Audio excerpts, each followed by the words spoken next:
Espiritu ng Diyos Anak, ay siyang ating tinatanggap,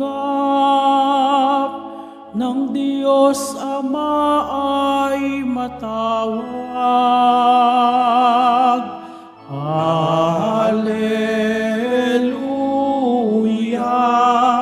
Hallelujah, Hallelujah, Hallelujah.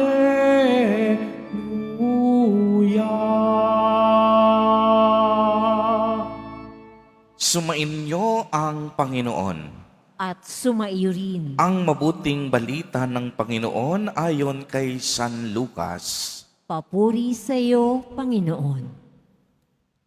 Minsan nananalangin si Jesus, pagkatapos niya, sinabi ng isa sa kaniyang mga alagad, Panginoon, turuan po ninyo kaming manalangin, katulad ng ginawa ni Juan sa kaniyang mga alagad. Sinabi ni Jesus, kung kayo'y mananalangin, ganito ang sabihin ninyo, Ama, sambahin nawa ang ngalan mo. Magsimula na sana ang iyong paghahari.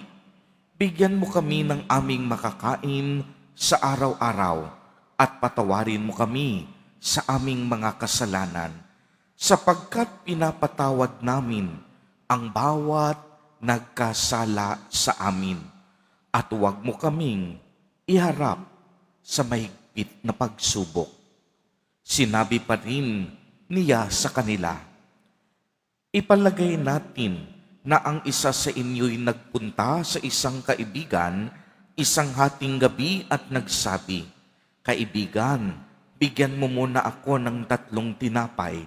Dumating kasi ang isa kong kaibigang naglalakbay at wala akong maihain sa kaniya.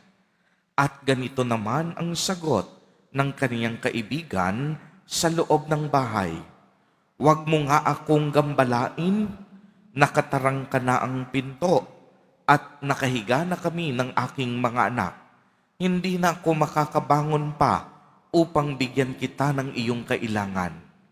Sinasabi ko sa inyo, hindi man siya bumangon dahil sa kanilang pagkakaibigan, babangon siya upang ibigay ang hinihingi ng kaibigan dahil sa pagpupumilit nito. Kaya sinasabi ko sa inyo, humingi kayo at kayo ay bibigyan. Humanap kayo at kayo ay makasusumpong. Kumatok kayo at ang pinto ay bubuksan para sa inyo, sapagkat tumatanggap ang bawat humihingi, nakasusumpong ang bawat humahanap, at binubuksan ang pinto sa bawat kumakatok.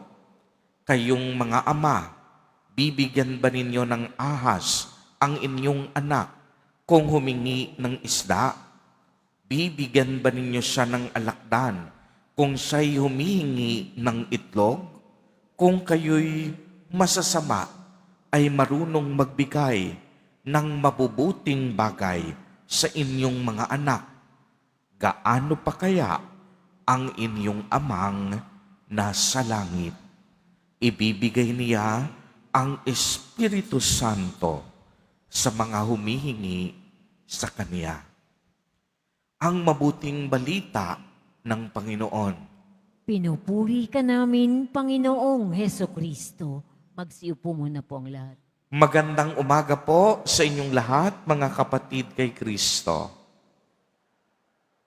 Sa lahat po ng ating mga taga-subaybay sa iba't ibang online platforms at sa lahat ng ating mga kadiboto sa iba't ibang panig ng Pilipinas at maging sa buong mundo kung saan tayo ay naaabot ngayon ng ating live streaming. Mapayapang umaga din po sa inyong lahat. Purihin at dakilain natin ang ating Panginoon, ang mahal na poong Jesus Nazareno. mga kapatid kay Kristo at mga kadiboto, malugod po namin kayong tinatanggap sa Basilica Minor at Pambansang Dambana ni Jesus Nazareno. Para sa atin pong mga Kristiyano, ang ibig sabihin ng panalangin ay ang pagtataas ng ating kaisipan at kalooban sa Diyos. Ito rin po ang paghiling natin ng mabubuting bagay mula sa Diyos. Take note, mabubuting bagay, dahil kapag ikaw ay humiling ng masamang bagay laban sa iyong kapwa, tiyak yon, hindi ka pakikinggan ng Diyos.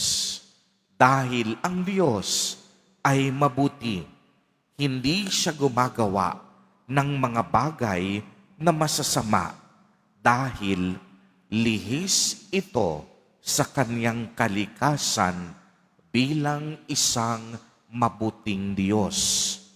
Kaya nga sa ating Ebanghelyo, itinuturo sa atin ni Jesus Nazareno kung paano ang manalangin, ang panalangin Ama namin.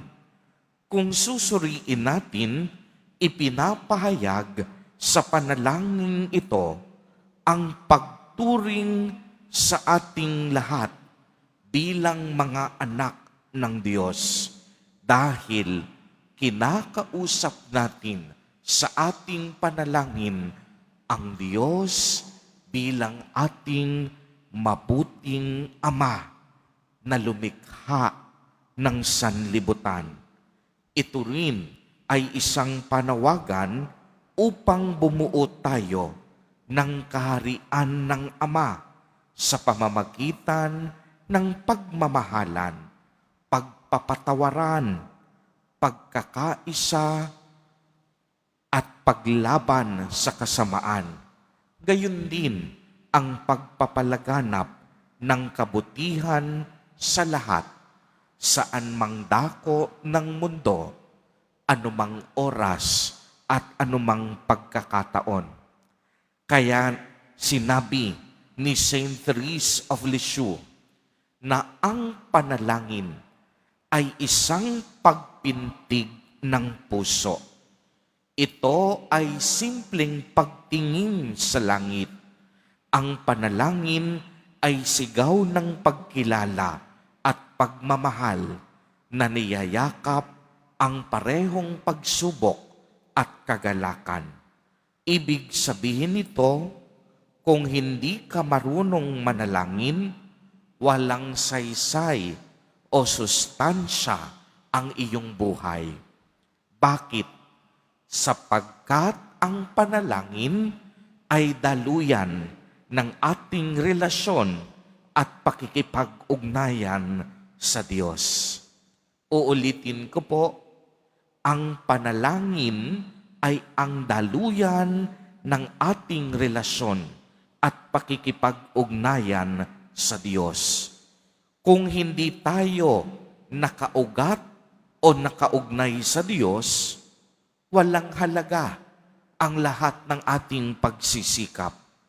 Walang kabuluhan ang ating pag-iral sa mundo at walang kabuluhan ang ating pamumuhay sa araw-araw.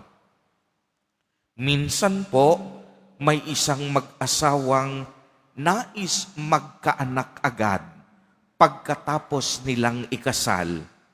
Nabuntis agad ang asawang babae, ngunit pagkatapos ng 3 buwan ay dinugo ang asawang babae. Hindi sila nawala ng pag-asa. Nagdasal at nagdebosyon. Sa 2 taon ng pagsasama nila, nabuntis muli ang babae. Ngunit pagsapit ng 2 buwan, ay muling dinugo ang babae. Masakit ito para sa mag-asawa dahil gustong-gusto na nila na magkaanak. Patuloy silang nanalangin at nagtiwala. Pagkatapos ng 4 na taon, muling nabuntis ang asawang babae. Ngunit pagkatapos lamang ng 1 buwan, ay dinugong muli ang babae. Mahina marahil ang kapit ng sanggol sa kaniyang sinapupunan, kaya't halos panghinaan na sila ng loob sa 3 pagkakataon. Ngunit hindi pa rin sila tumigil sa panalangin at pagdedebosyon. Dumating ang 4 na taon, hindi nabuntis ang babae. Dumating ang 5 taon, hindi muling nabuntis ang babae. Halos maubos na ang kanilang pag-asa. Subalit ang mag-asawa ay hindi pa rin tumigil sa kanilang panalangin na balang araw didinggin ng Diyos ang kanilang panalangin. Dumating po ang 8 taon ng kanilang pagsasama. Nabuntis ang asawang babae. Iningatan nila ito ng gusto, ngunit ng 3 buwan ng pagbubuntis, maagang nagsilang ang babae. Lumabas ang sanggol na premature. Sa pagkakataong ito, hindi sila nakitaan ng anumang panghihina. Patuloy silang dumalangin at isinuko ang lahat sa Diyos. Pagkatapos, ang sanggol ay nabuhay at naging isang malusog at masunuring anak. Pagkatapos noon, muling biniyayaan ang mag-asawa ng 2 pang anak. Mga kapatid kay Kristo, maliwanag ang sinabi ni Jesus Nazareno, humingi kayo at kayo ay pagbibigyan. Humanap kayo at kayo ay makasusumpong. Kumatok kayo at ang pintuan ay magbubukas para sa inyo, sapagkat tumatanggap ang bawat humihingi, nakasusumpong ang bawat humahanap, at binubuksan ang pinto sa bawat kumakatok. Tulad na lamang ng mag-asawa, bagamat dumating sa punto ng kanilang buhay na sila ay pinanghihinaan na ng loob, hindi pa rin sila sumuko.